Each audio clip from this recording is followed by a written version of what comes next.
Friends வணக்கம். இன்னைக்கு பத்திரிகையாளர்கள் அத்தனை பேரும் கேட்குறீங்க, தாவேகா தலைவர் விஜய் பத்திரிகையாளர்களை மீட் பண்றதில்ல, அவருக்கு என்ன பயமா அப்படின்னு கேட்குறீங்க. பயம்னால இல்லைங்க, ஒதுங்கி போறோம். கேப்டன் விஜயகாந்த் அவர்கள் வரும்போது நீங்க என்ன பண்ணீங்க?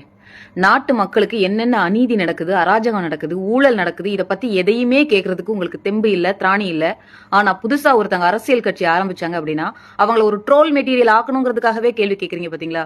இதை தவிர்க்கிறதுக்காக தான் எங்க அண்ணா பத்திரிகையாளர்களை சந்திக்கல. பிற கட்சிகள் யாரா வேணா இருக்கட்டும், உயர்மட்ட குழு என்ன நினைக்கிறாங்க அப்படிங்கிறது அடிமட்ட தொண்டனுக்கு தெரியறதே கிடையாது.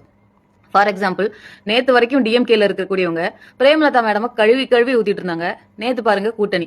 சோ ஒரு அடிமட்ட தொண்டனுக்கு யாரை எதிர்க்கணும், யார் கூட இருக்கணும்ங்கிறதே புரியாத அளவுல தான் இன்னைக்கு பெரிய பெரிய கட்சிகள் செயல்பட்டு இருக்காங்க. ஆனா தாவேகா அந்த மாதிரி கிடையாது, டிரான்ஸ்பரண்டா இருக்காங்க. தெளிந்த நீரோடை மாதிரி திரை மறைவுல எந்த ஒரு டீலிங்கும் இல்லாம டிரான்ஸ்பரண்டா இருக்காங்க.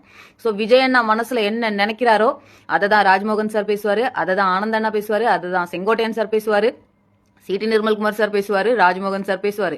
நீங்க யாரை கேட்டாலும், ஈவன் பேச்சாளர் ரமேஷ் நீங்க பேசுனீங்கன்னா கூட, லயோலோ மணிக்கிட்ட பேசுனீங்கன்னா கூட, என்கிட்ட பேசுனீங்கன்னா கூட தெளிவா ஒரே பாயிண்ட்ல இருக்கும். ஏன்னா எந்த அண்டர் த டேபிள் டீலிங்கோ திரைமறைவுல ஒரு பேச்சுவார்த்தையோ கிடையவே கிடையாது தாவேகால.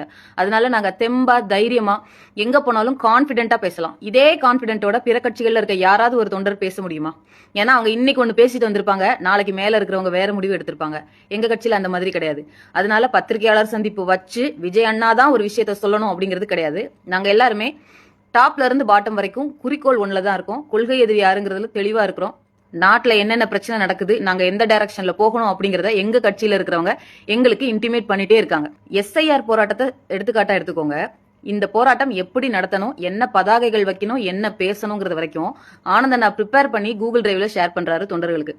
சோ என்ன நினைக்கிறாங்க உயர்மட்ட குழுங்கிறத கடைசி அடிமட்ட தொண்டன் வரைக்கும் தாவேகால தெரியும். தாவேகாவும் பிற கட்சிகளும் டிஃபரெண்ட். நாங்க எப்பவுமே டிஃபரெண்டா தான் இருப்போம். ஆனா செய்ய வேண்டிய விஷயங்களை கரெக்டா செய்வோம். 2026ல ஒரு பதிலடி கொடுப்போம். நன்றி.